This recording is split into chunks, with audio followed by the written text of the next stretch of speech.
Hello, everyone. A very good morning, good afternoon, and good evening to all of you, depending on from where you're watching me. We know that in GMAT CR, strengthen and weaken questions form majority of the bulk of your questions, right? And if strengthen and weaken questions are where you're struggling, this webinar is the right place to be. My name is Sunita, and I'll be your host for this entire session. I have tons of teaching experience. I love mentoring students. I love trying to understand their problems and find solutions. And this is what I do best, teach. Let's get started with what we're going to learn today.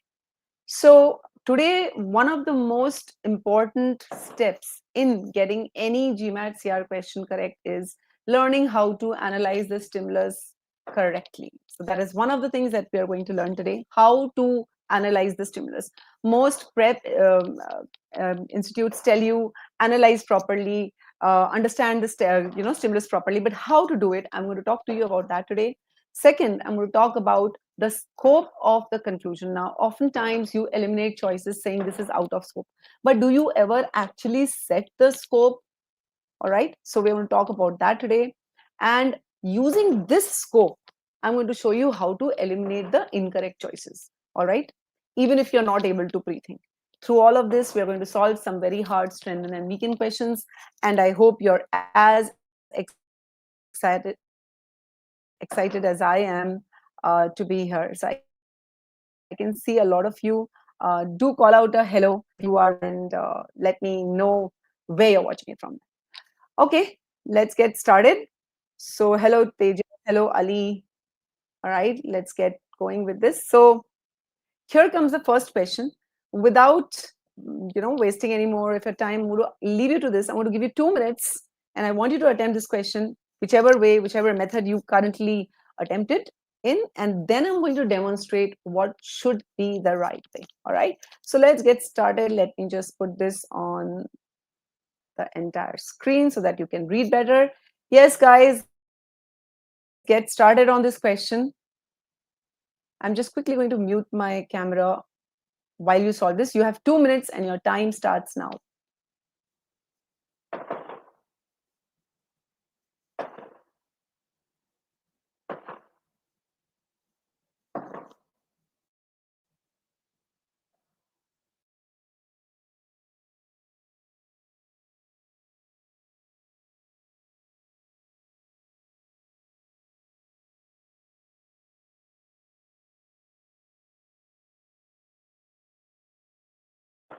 One quick request here, do not post your answers until I ask you to do that. Okay, just solve the question, keep the answers ready with you. You have 1 more minute.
Okay, time up.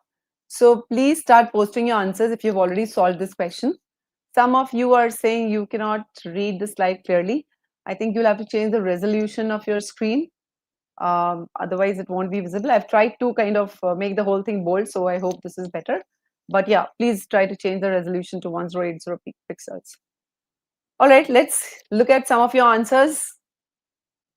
Do share your answers, guys, and then I'm going to show you how this question should have been solved. Thank you, Ashwin. Yes, can we have some more answers? A lot of you are watching here. Ashwin, thank you. Ashna, thank you. So I've got B and E in the running. What about the others? Yes. Do participate, guys. It also gives me encouragement. when I see you solving questions along with me. Thank you, S. So I've got two runners for B and one runner for E. One vote for E, another for B. Thank you, Ruchika. Yes. Okay. So I've got three B's and one E, and let's see which of these two options is the correct one, or maybe neither of this is the correct answer. All right. So let's get started. I hope you're excited enough. I am. So let me straight away delve into this. Now, guys, here's the thing. I mentioned to you right at the beginning that one of the first things that we need to do when we are solving these questions is read the stimulus properly. Why is it so important? Well, the stimulus will not only help you get the correct answer, more importantly, it will help you eliminate the incorrect ones if you've read the stimulus in the right way. All right. So let me get started. The first step is to analyze the stimulus. And when you're analyzing the stimulus, guys, do remember you need to understand whether it is a premise or is it a counter premise? Is it the intermediate conclusion? Is it the conclusion? Okay, very important. So here I go. There's the first sentence, and this is how I'm going to read it. Ozone in the stratosphere. And suppose you don't know what's ozone, suppose you don't know what's stratosphere, don't worry, just read on. Ozone is something which is there in the stratosphere, whatever that is. So this ozone blocks deadly ultraviolet rays from the sun. And you understand that, okay, ozone is something that is in between the sun and probably the earth, and it is blocking the bad rays from the sun. All right. But, very important, but CFCs in aerosols and other products. So there are these two products, CFCs and whatever other products, have thinned this protective layer, which means ozone is a layer in between the sun and the earth, probably. And this ozone layer is protecting the earth from the bad rays of the sun. But certain things have thinned this layer. What is this entire statement? For now, all we can say is it's a premise, it's a fact. Whether it will remain a premise supporting the main conclusion or not, we don't know yet. Okay. So this is a fact. In short, this sentence is saying CFCs destroy ozone layer. This long sentence, I can basically boil it down to four simple words. This is step one. Okay. This is what we will keep doing throughout our stimulus. Let's go to the second sentence. Evidence of this, now this refers to what? That this refers to CFC's destruction. Evidence of this destruction is the ozone hole. So where is the ozone hole? The ozone hole is present in layer, right? And this ozone hole forms over the South Pole every Antarctic spring as temperatures drop below minus 78 degrees centigrade. Okay, so the ozone, this is the crux of this sentence. So the crux of this is also a fact, and the crux of this sentence is that ozone layer destruction occurs at low temperatures. Now, if I connect these two sentences, this and this, what are we saying? We are saying CFCs destroy ozone layer at this temperature. All right. See how I've connected these long sentences and boiled it down to CFCs destroy ozone layer at 78 degrees centigrade. That's all. Just 5-6 words. Let's go to the next sentence. Measurements of the ozone hole. Okay, so which ozone hole? The hole in the layer. Taken at various times this spring. Now, this year, comparison the ozone hole measurement this spring and the spring of previous year, and it is shown that the ozone hole area diminished by so many smaller. If the hole is smaller, ideally it should mean that the destruction is less. So this is also a fact. Okay, so if CFCs destroy ozone layer at 78 degrees centigrade, and if ozone hole is smaller, then it should mean that the destruction is less. smaller this year, normally is less, right? Starts with a nevertheless. Nevertheless means we are kind of going to conclude something in the opposite direction. Nevertheless, scientists have not concluded that the ozone layer is recovering. So, despite the ozone hole growing smaller, scientists have drawn a conclusion that ozone layer is not really getting better. Okay? And that is a contrast, right? I mean, if you look at it, so the question stem tells us to support this conclusion.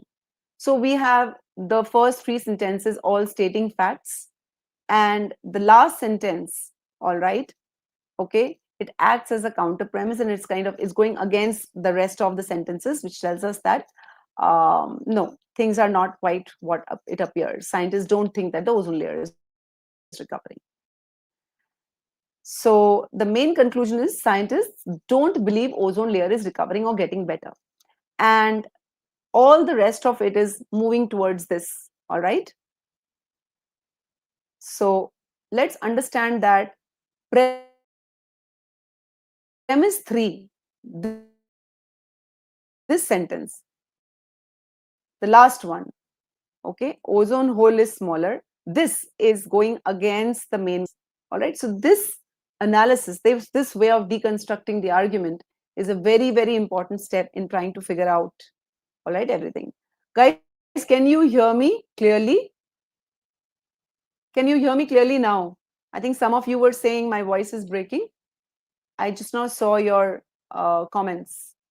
Can you hear me clearly now? Am I audible?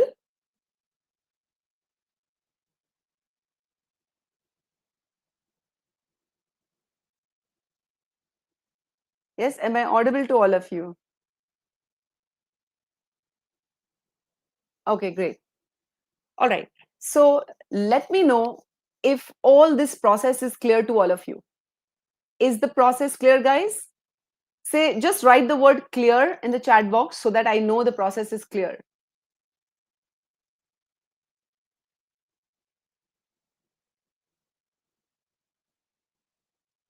Just type the word clear in the chat box so that I know that the process is clear for you. Thank you. Thank you so much, Ashwin, Mayank, and whoever else, Ruchika. Thank you so much, all of you. Let's get going with the rest of it. So now that we have identified the elements, we will set the scope. Okay. So the conclusion is scientists don't think the ozone layer is recovering. And this is despite the fact that the ozone hole has grown smaller. Why the scientists think so? The reason is not given to us. Okay. We don't know why the scientists think so. So we have to kind of provide why the scientists think that ozone layer is not recovering, even though the ozone hole has grown smaller. So how can we do that? We need to find anything that tells us ozone layer is really not recovering. And we can support this idea by telling or giving another reason that explains why the ozone hole is reducing. So if I provide an explanation, actual explanation of why the ozone hole is reducing, then I might be able to support the conclusion that the ozone hole is reducing, but the ozone layer is not recovering. The reason behind the reduction of the ozone hole is quite something else. All right. So this is how we will set the scope. All right. So I have the scope right in front of my eyes. I'm looking for another reason that explains the reduction in the ozone hole. Okay. Another reason which will agree with the fact that the ozone layer is not recovering. Now let's go through the options. Some of you opted for B and some of you opted for E. Let me tell all of you, none of these two are the correct answer. The ozone hole has steadily grown in size every year. Now, let's stop here. If the ozone hole has grown in size every year, but it has stopped growing this year only, then this actually is a weakener. Okay. If the ozone hole has grown every year, but this year it grew smaller, this actually indicates that the ozone layer is recovering and this is a weakener. All right. So A is not the answer. The length of time. Now, my concern is size, right?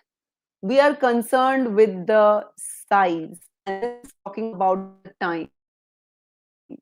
Let's see. The length of time that the ozone hole persists, because we are concerned with the size. So this is out of scope. My scope was another reason that shows the reduction in the size. This is about the time, and therefore B is not the answer. As a result of international treaties, CFCs have been completely banned. If the CFCs have been completely banned, that could be the reason why the ozone layer is recovering. So this choice again is indicating that the ozone layer might be recovering. All right. So C is also a weakener. Weather patterns allowed unusual amounts of warm air to mix in the polar regions.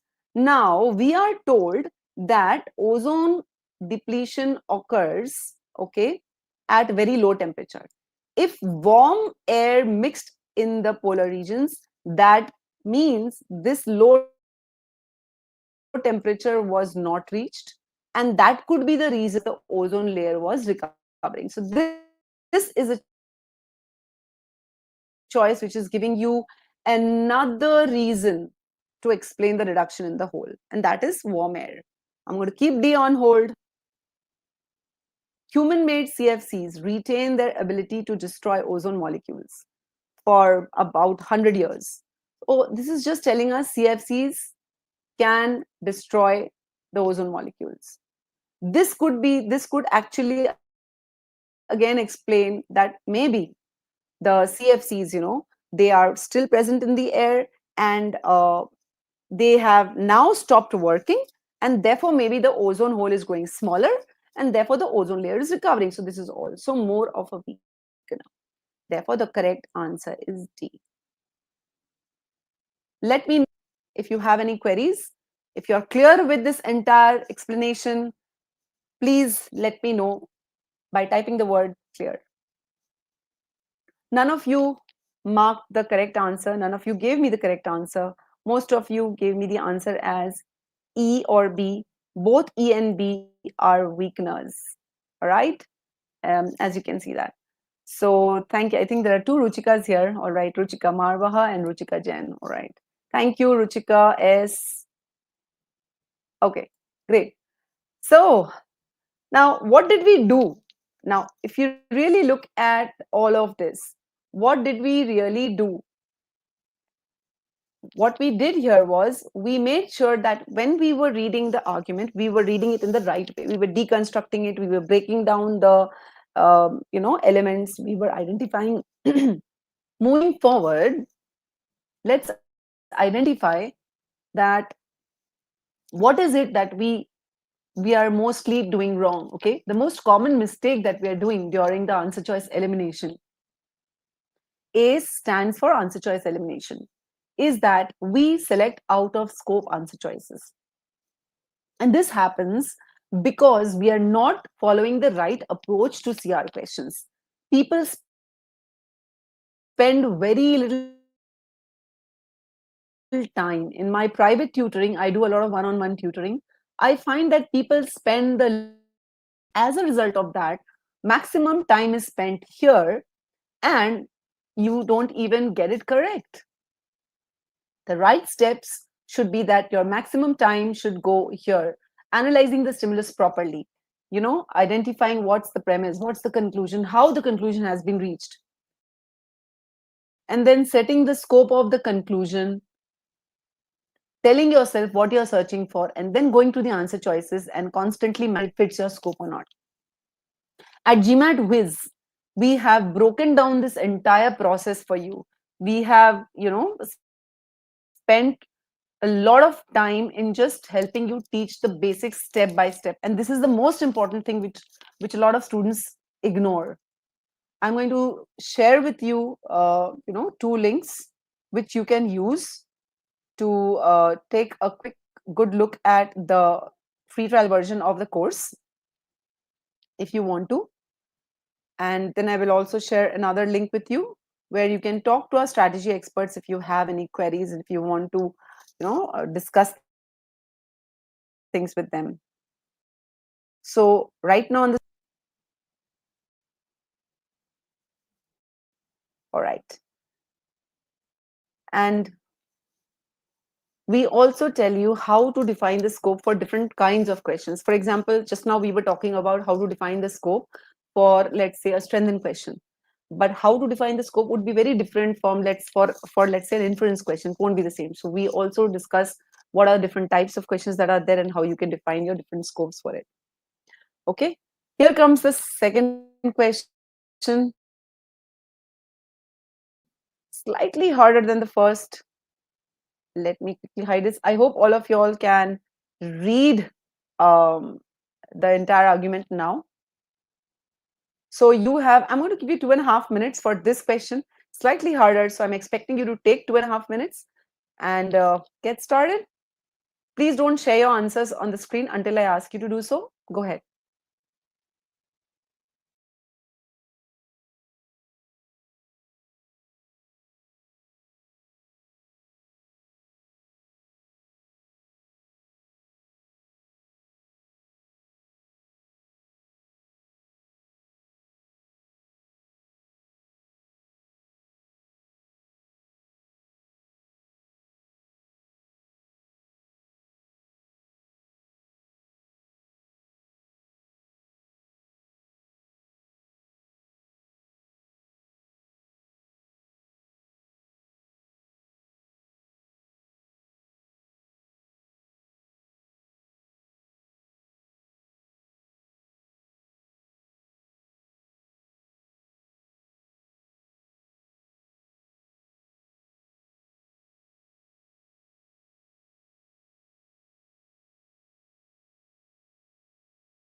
You can start posting your answers, guys. And do share your answers. It encourages me. Your answers are an encouragement to me. All of you who are watching this webinar, if you like the first question, hit the like button.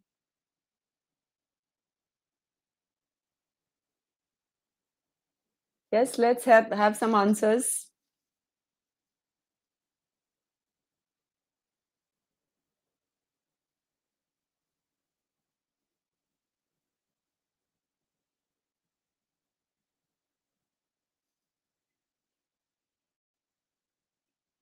Please share the answers. Thank you, Anurag. So Anurag is asking me a question in return. Is it B? Okay. I'll let you know that soon enough, Anurag. Can I have some more answers, please? Ashwin believes it's D. Okay. So we've got Kanika believes it's B. Ruchika believes it's D. That's Ruchika Jain. Ruchika Marwaha, where are you? Mayank, Sanchit, Ashna, S. All right. So I'm just going to start with the explanation, guys. We have a time crunch at hand, so I want to be able to solve more and more questions with you. Let me get started with this. So mostly, I think it's B and D right now. How to analyze this? Let's get started. Some species of Arctic birds. Some means at least one, could be more. The word threaten means what? Are at risk by recent sharp increases in the population of snow geese. Let me stop here. So, in my head, the summary of this is snow geese are sharply, I'm going to draw two arrows for sharp increase. And as a result of that, Arctic birds, at least one species of this, at least one, are threatened. Okay. Which breed in the Arctic. So these snow geese, they go to the Arctic regions, they reproduce there, and that is where they are displacing these Arctic birds of less vigorous species. That means we can draw an inference that these Arctic birds are less strong species. Okay. Although, now the although is very important. Why? This although will a contrast in the same sentence. That means the sentence that we are now going to read. Snow geese are a popular quarry for hunters in the southern regions where they winter. That means these snow geese are hunted, okay? Although they are hunted, the hunting season ends. That means you can't hunt further when hunting has reduced the population by 5%. So hunted up to 5% only, okay? They are hunted up to 5% only. So although they are hunted only up to 5%. Now, why is the author giving us this information that they are hunted only up to 5%? The author is trying to tell us that hunting may not be able to control the rise in the snow geese population. And yes, the moment we read after that, clearly dropping this restriction would allow the other species to recover. That means the conclusion is saying that if we remove the restriction on hunting, which restriction? 5%.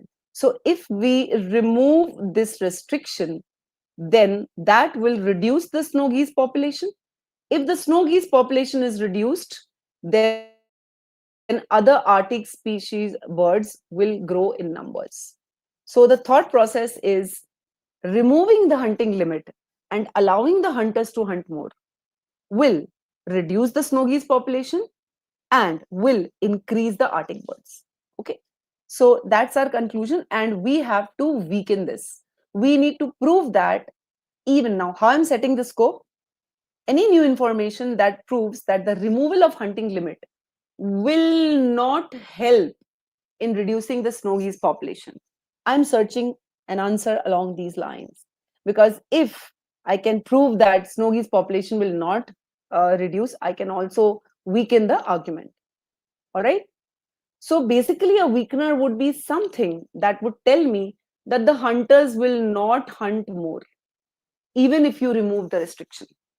All right. Even if I allow the hunters to hunt more than 5%, they will for some reason not hunt more, and therefore the snow geese population will not go down. So that is how I will fix the scope, and I will keep this scope in my mind when I start with the option. Okay.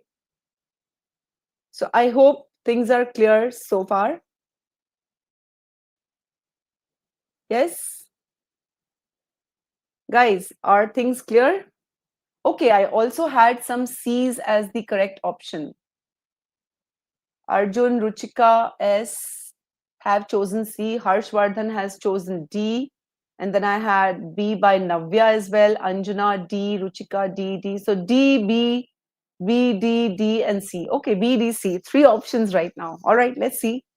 So I'm just going to revert to this speaker screen here. Let's focus on the question at hand. Okay, hunting limits for snow geese. So I have takers for C, I have takers for D, and I have takers for E. Sorry, I have C, D, and B, not E. My bad.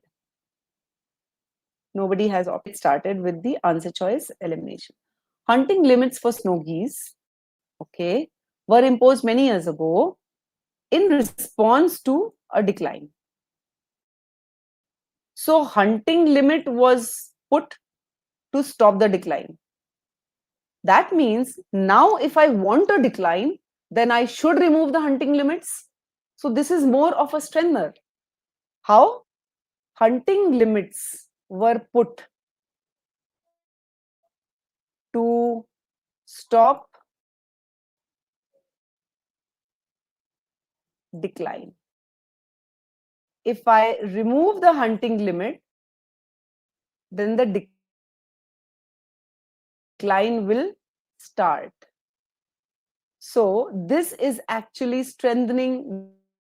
So A is not the correct answer. All right, let me clear that up. Needn't worry here, but it is very important to have the right reason for eliminating a choice. B says, it has been many years. Okay.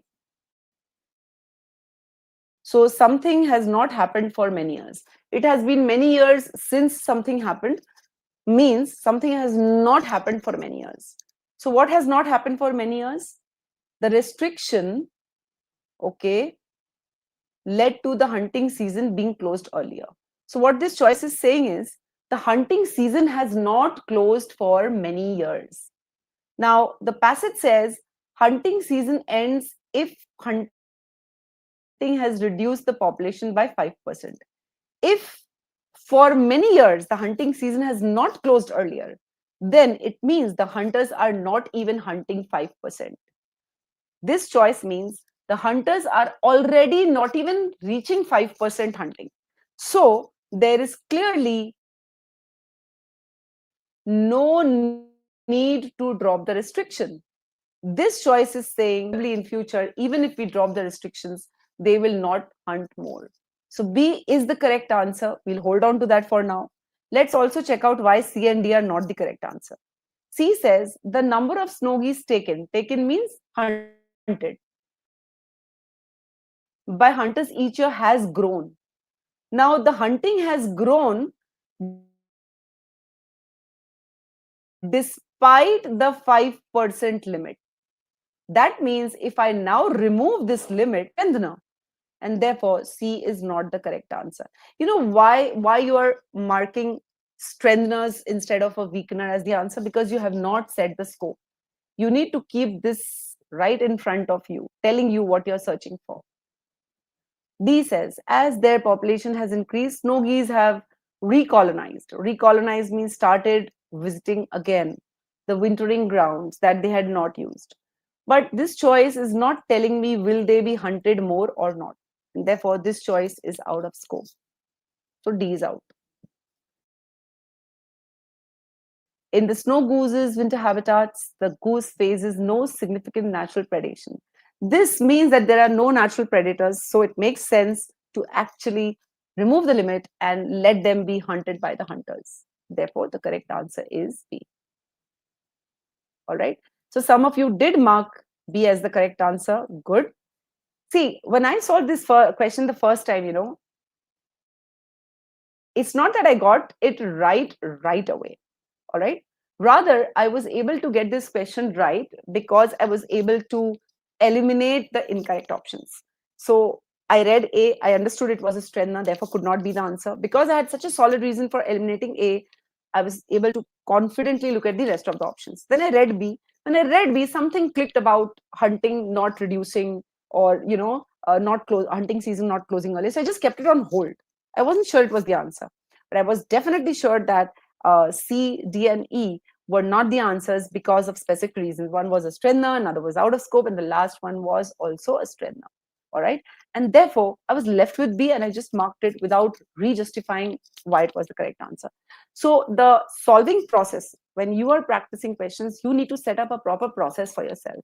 Don't focus so much on the time. Focus on the process, focus on the approach.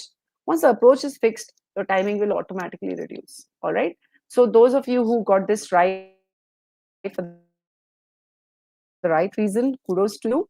Good job. Okay, let's move on to the next question of the evening. Here it comes. I'm going to give you 3 full minutes for this one. I really want all of you all to apply the strategy we've been discussing.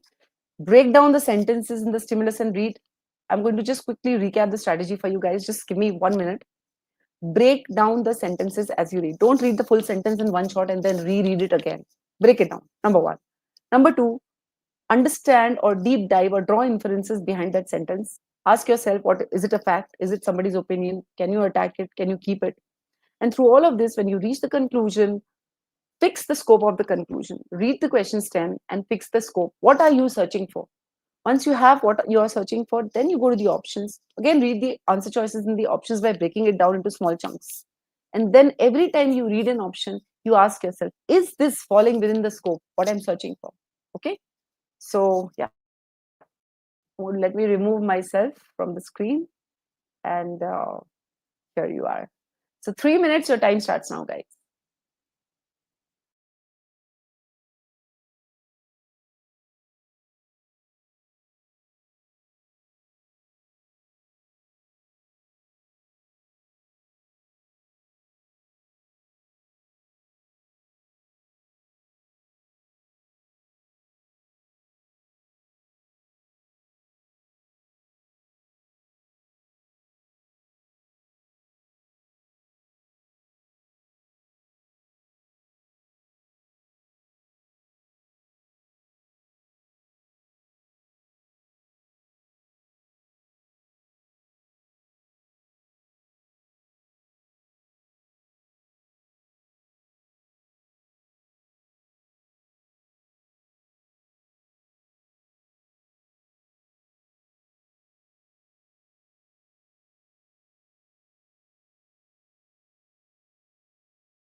Okay.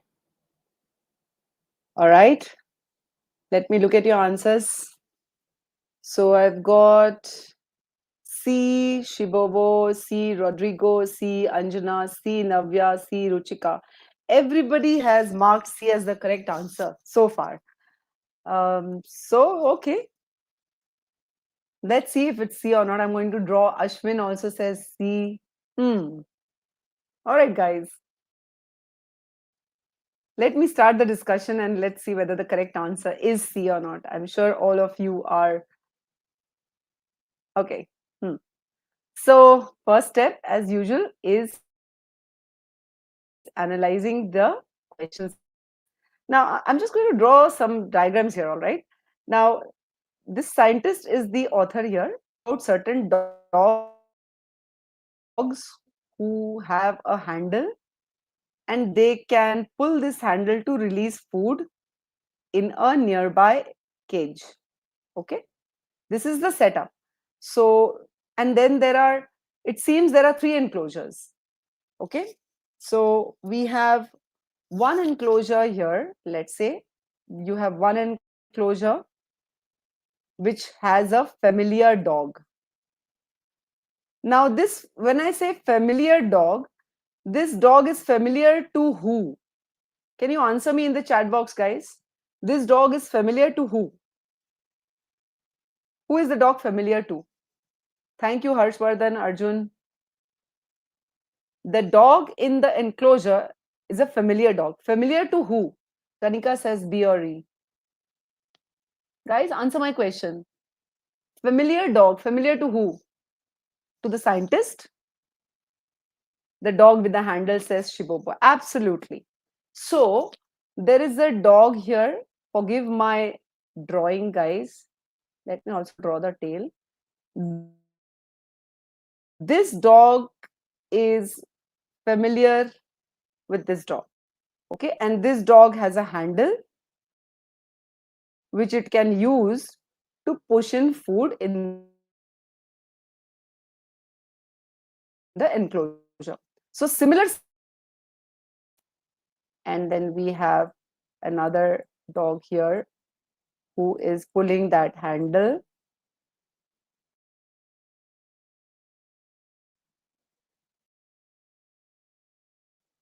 All right, and then we have an enclosure which is empty, and this dog with an access to the handle. Look at my dogs, poor them. Now, this is the setup, gives us the results of the experiment. More food was released here.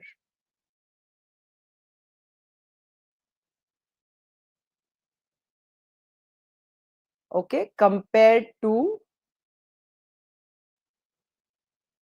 this, less food here. Total, that's the missing link. Okay, based on dogs are more motivated to help other dogs, they know. All right, so over here one cause is set up. What is the cause? Cause is familiarity and effect is more motivated to help. More motivated. The clue is not just motivated, but more motivated. Saying is, this dog released more food because it was motivated to help this dog inside because this dog was familiar. And we have to strengthen this conclusion. Okay. Now, if you see your answer choices are half sentences, the sentence begins here. Dogs with access to handle when. Okay. So, what we need to strengthen, all right? Certain facts are given to us, experiment results are given to us, and a conclusion is given. Now, in the conclusion, we understood that there is a cause and effect. So, our scope will be anything which strengthens this cause. So any new information that proves that, dogs are less likely to help unfamiliar dogs, or anything that tells you familiarity is actually the motivation and nothing else is the cause, it rules out any cause, that will be a strengthener. Okay, a strengthener would be there is no other reason why the dogs are releasing more food to the familiar dogs. All right. Or you can show any situation where there is no familiarity and there is no food, there is no motivation for help. So if you've seen one of my videos on causality, you will know that these are two ways of strengthening a argument. All right. So yeah, let's now go to the answer choices, because most of you have chosen this. A familiar, so they are basically saying the dogs with access to handle tended to release more food when familiarity increased. That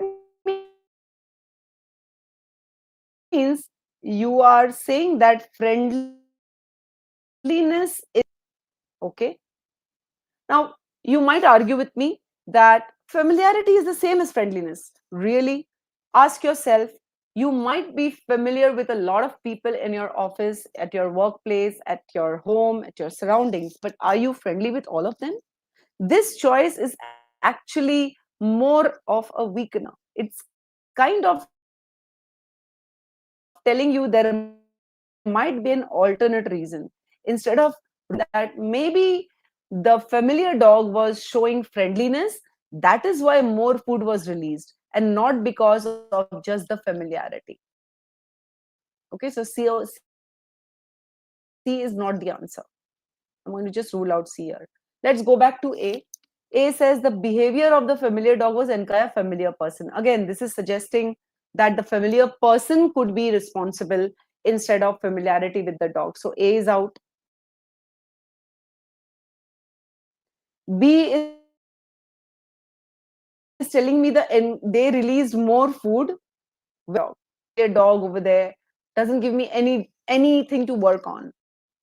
C, as I've already pointed out, tells us that it indicates maybe friendliness is the reason and not familiarity, and therefore it's a weakener at best.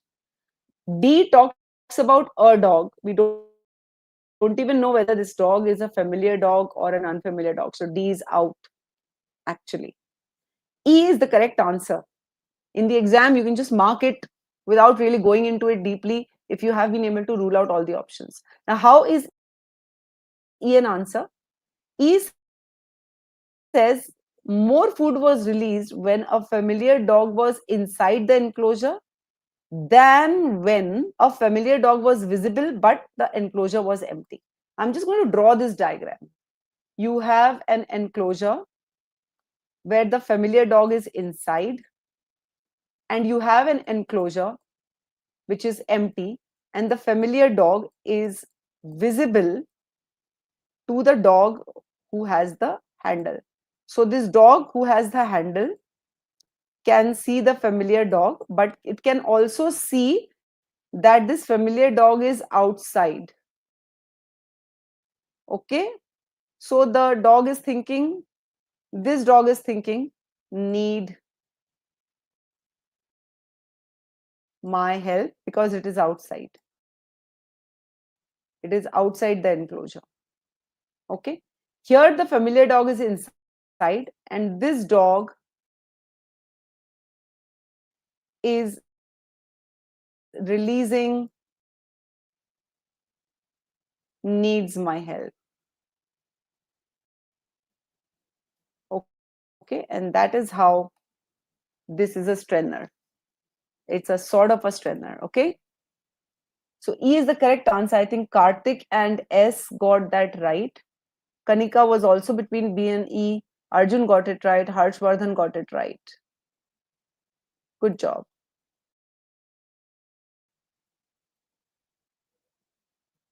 Yeah, Ashwin.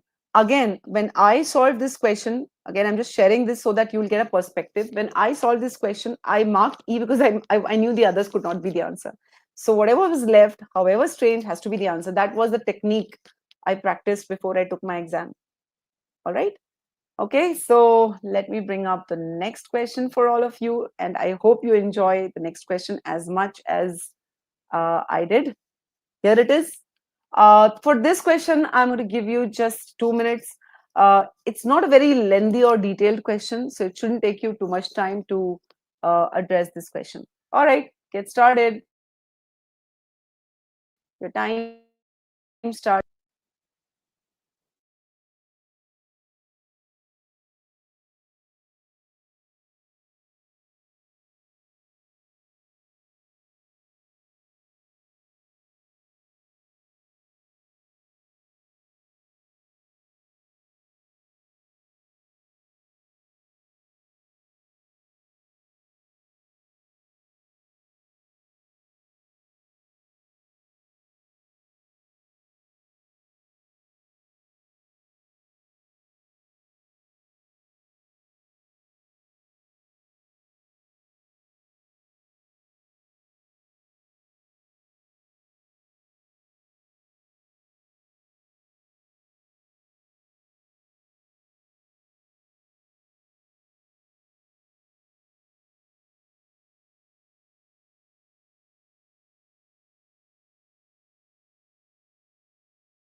All right, please start posting your answers. Your 2 minutes are up.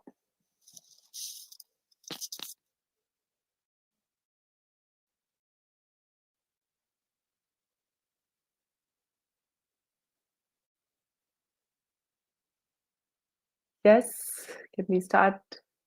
Can we look at some answers?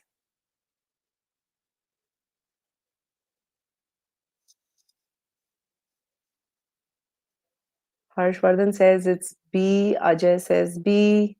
Okay, let me look at some more answers here.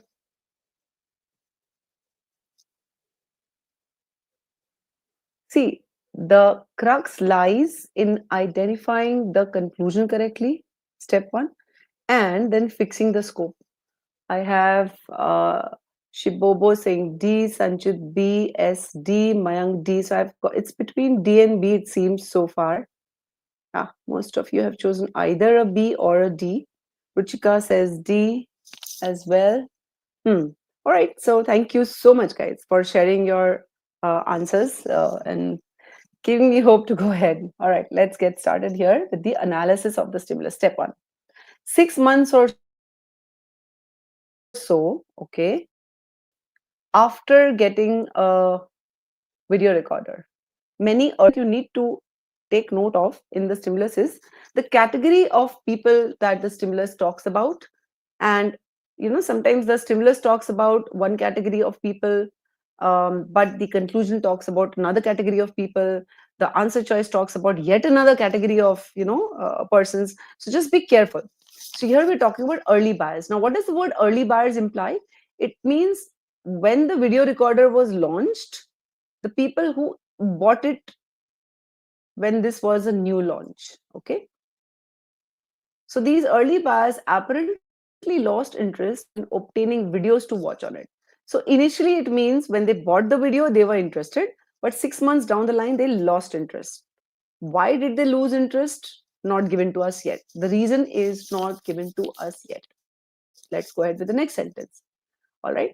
The trade of businesses selling and renting videos. So we're talking about this particular business type is still buoyant.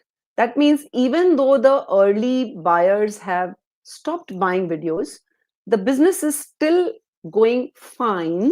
Why? Because the number of homes with video recorders is still growing. That means we still have people buying video recorders, but then the inference should be drawn that they are later buyers. So the early buyers have lost interest, but the ones buying the video now are later buyers. And probably because of them, the business of buying, renting videos and selling videos is still on. Okay. But, all right. So clearly, once the market for video recorders is saturated, that means once these later buyers stop buying the video recorders, because everybody has a video times, so they have lost interest. Later buyers will keep buying, but then at some point everybody will have a video and they'll also stop buying the videos, and therefore this business is going to face hard times. We've got to weaken this conclusion. So our scope will be what? Our scope is we need to point out that any new information that proves that businesses selling and renting videos will not face difficulties even when the sale of VR video recorders stops growing. That means even and if you ask the question, why will these businesses not face difficulty? This is a very simple way. Why will the conclusion not happen? In a week, will the conclusion not happen? In a week, this is a very simple way. Why will the conclusion not happen? So why will it not face difficulty? Because they will continue to have buyers of videos. And who will buy videos? The early buyers will lost interest, will keep buying these videos, and therefore these businesses will not face difficulty. So a weakener would be the later buyers of videos.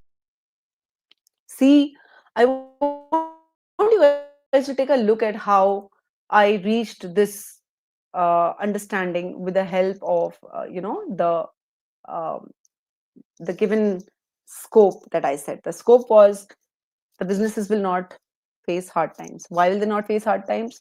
Because there will be people buying videos. Who will be buying the videos? If the early buyers are not buying the videos, then it has to be the later buyers. Okay. All right. So let's move down to the answer choice elimination with this understanding in mind. Okay. And I am looking out for later buyers of video recorders will not lose interest in the same way. This is the kind of thing I'm looking for. A says the market for video recorders one video recorder in 80% of homes. This we already know. It says the number of homes is still growing. That means, and it says once the market is saturated. When it will be saturated doesn't matter, right? So this is just a distortion of given information. This doesn't give you anything new to go on. It doesn't tell you why the businesses of renting videos will continue. B says among the items handled by video distributors, that means these businesses specifically produced as video features. Okay, they are produced as video features, all right, but does it openly tell you that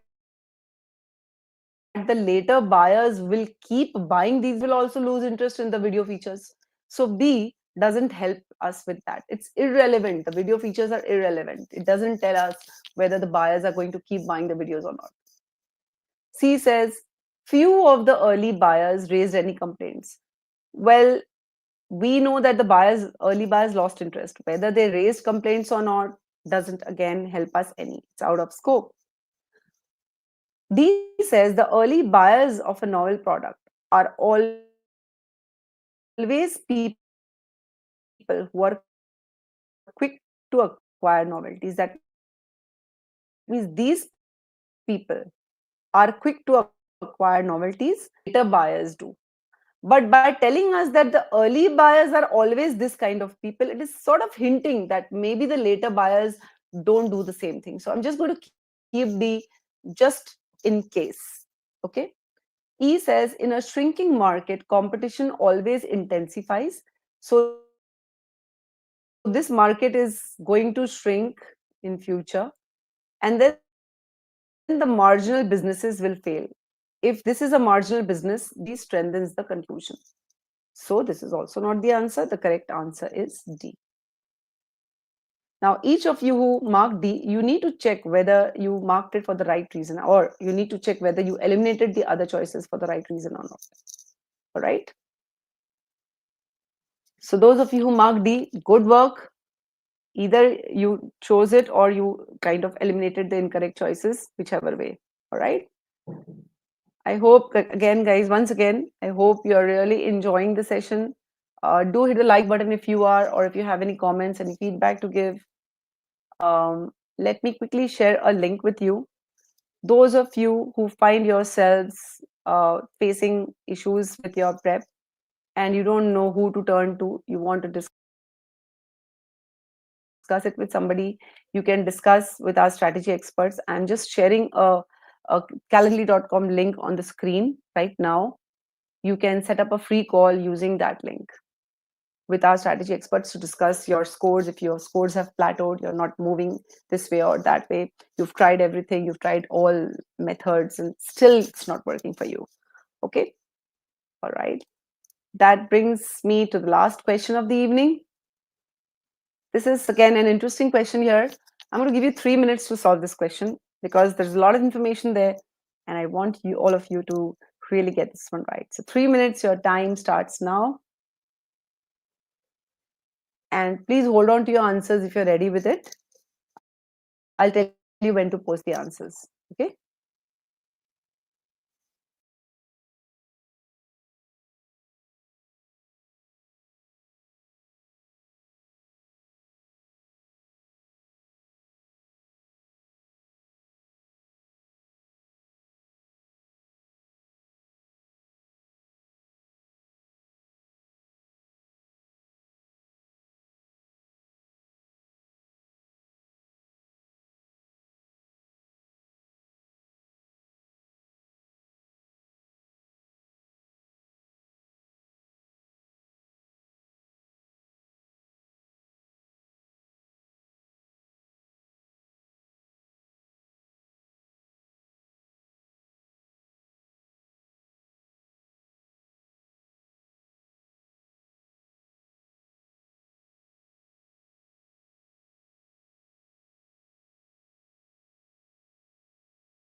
All right, you can start posting your answers. Time up. Anjana has already given us her answer. So Anjana says B. Rodrigo Shibobo say it's C. Okay. Any other answers? Arjun also believes it's B. Ajay thinks it's C.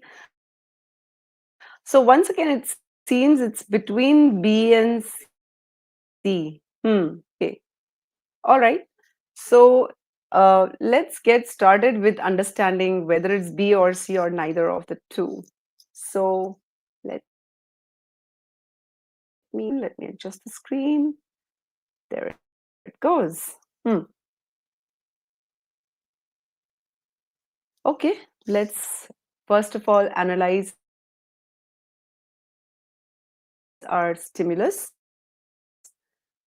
They can capture virtually any non-flying insect. So they run on the ground and they can capture any of these insects. That's a fact. However, that means although they can catch any insect which is not flying, when running toward an insect, a tiger beetle will intermittently stop and then a moment later resume. The pattern is it stops, then resumes. Then again it stops, then again it resumes. So this intermittent start, stop goes on when a beetle is chasing the insect. Okay. Perhaps. So far we had facts. Now we have beetles can and must pause for a moment's rest. Okay, so the author is providing us one explanation for why the beetle is intermittently stopping and then starting. Okay, so one reason is that it cannot maintain the pace, it cannot keep running constantly, and therefore it is stopping for rest. But okay, so that means there is something which is in contrast to this explanation. An alternative hypothesis is that while running, tiger beetles are unable to process the rapidly changing information and they go blind and stop. So the two hypotheses that we have is they are either tired and need to rest, that is why they stop, or they go blind. What are we going to do with this two hypothesis? Let's read the questions then. Which of the following, if discovered in experiments using artificially moved prey insects, would support one of the two hypotheses and undermine, that is, weaken the other? So we have to choose an option which will at the same time strengthen one hypothesis and weaken the other, which means the beetles are going to either be tired and stop or go blind and stop, but not both. Okay, so our scope is we are looking for any new information that proves the beetles pause to rest but they can see. So if they are pausing to rest, we are strengthening the hypothesis that beetles must pause for a moment's rest. And if they can see, we are weakening hypothesis 2. Or any new information that proves that they do not pause to rest. So if we have information which says they are not resting, pausing to rest, we are weakening hypothesis 1. And if that same choice tells us that they go blind, and strengthener or weakener along these lines will be our correct answer. Okay, let's get started with the answer choice elimination.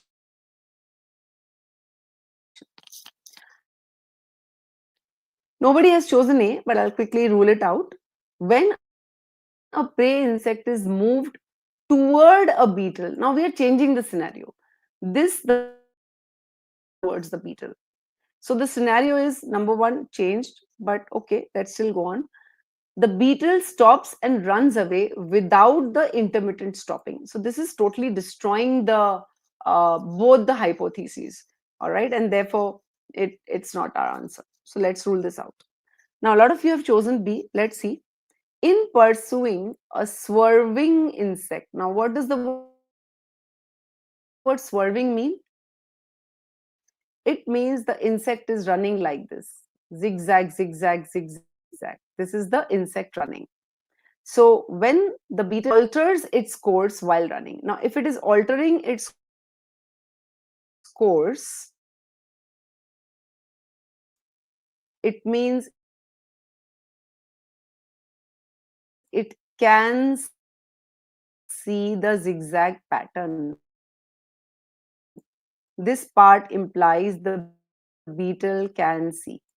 Can see means hypothesis 2 is weakened. Okay. And its pauses become more frequent, implying gets tired. If it gets tired,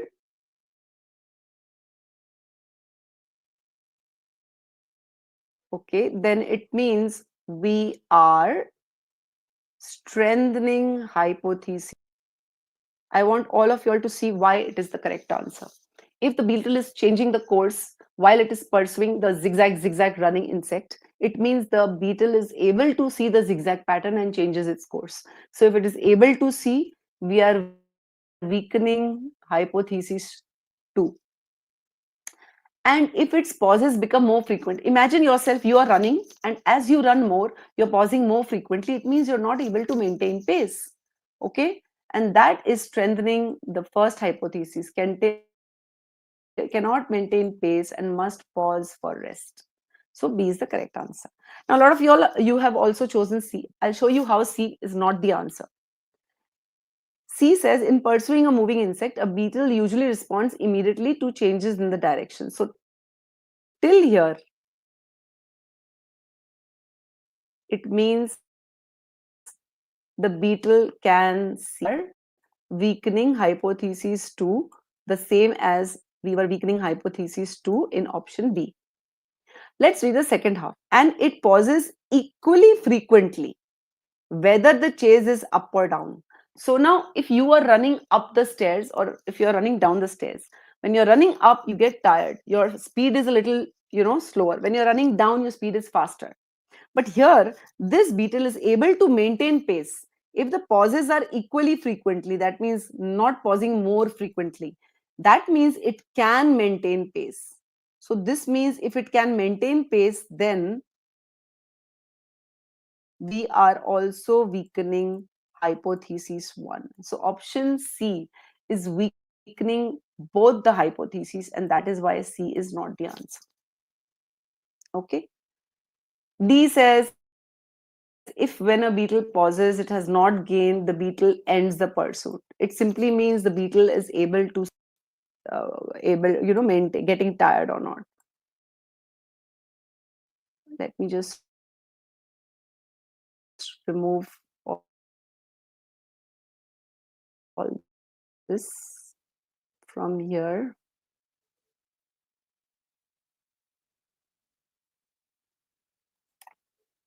Okay, let's read E. Nobody has chosen it, but the faster a beetle pursues an insect fleeing directly away from it, the more frequently the beetle stops. This just tells us that maybe it pauses to rest, but we don't know whether it can see or cannot see. So this is also out, and therefore the correct answer is B. Okay, so just you need to keep your very, very clear in your head. What did we learn from today's session? Honestly speaking, what is the takeaway? The takeaway is that if you rush and read, if you just quickly read your stimulus, trying to give more time to the answer choices, you're going to just land with a lot of confusion. And oftentimes, especially for the hard questions, you might mark the wrong answer. All right. So it is very, very important that you spend time on the stimulus. You make sure you're reading it carefully. All right. There's information on the screen for you to get in touch with us. I've already shared a link for you to set up a call with our strategy experts. I'll share with you once again. It's there on the screen in front of you. And do let me know if you found this entire process helpful, guys. We have one more webinar coming up on the 15th of May. It will be on boldface and paradox questions. I think another category which a lot of students come to me saying that they have trouble with those. So we're going to look at those.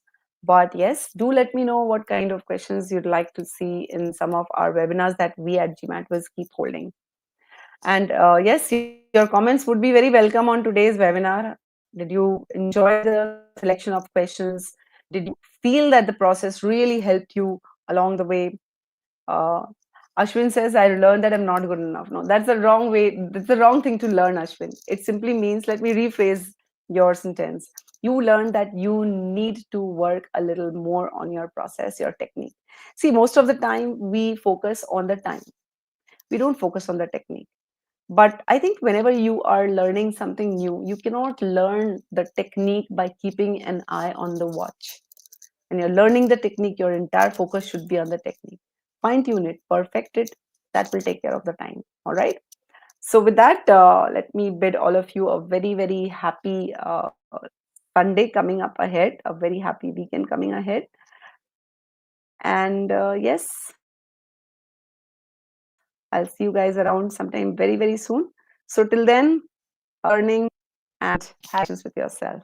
Be kind to yourself. Okay. Thank you so much. A very good day to all of you if you have just begun your day, and a good night if this is the end of the day for you. Thank you, Anjana. Anjana says she learned strategies to tackle these questions. Anjana, yes, I have found those strategies really useful in my case when I took the exam twice.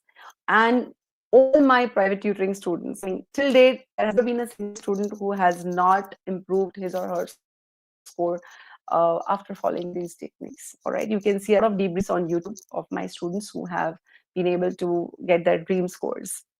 So thank you so much, all of you, for taking out time on this, on a weekday when you have so much of work to do. Thank you so much for this. Bye bye. Take care and happy learning.